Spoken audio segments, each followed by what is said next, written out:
இன்றைக்கி மகிழனுக்கு லஞ்சுக்கு என்ன பேக் பண்ணி கொடுத்தேன்னு பார்க்கலாமா. மார்னிங் பிரேக்ஃபாஸ்ட்டுக்கு வந்து இந்த ஒயிட் சாஸ் பாஸ்தா தான் செஞ்சேன். இதோட ரெசிபி வந்து நெக்ஸ்ட் ஷார்ட்ஸில் போடுறேன்.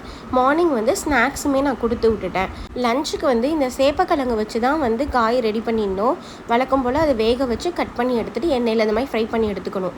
மிக்சியில் கருவேப்பிலை, மஞ்சத்தூள், தேங்காய், பூண்டு, சோம்பு இதெல்லாம் வந்து நல்லா குறைன்னு அரைச்சிட்டு அந்த பொரிச்செடுத்த சேப்பக்கிழங்கு இருக்குல்ல அதில் ஆட் பண்ணி நல்லா விரவி வச்சுக்கோங்க.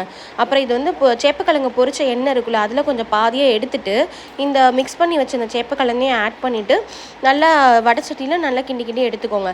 நிறைய பேர்த்துக்கு உருளைக்கிழங்கு தான் வந்து ஃபேவரட்னு சொல்லுவாங்க. எனக்கு உருளைக்கிழங்கோட இந்த சேப்பக்கிழங்கு இந்த மாதிரி செஞ்சு சாப்பிட்றதா ரொம்ப பிடிக்கும்.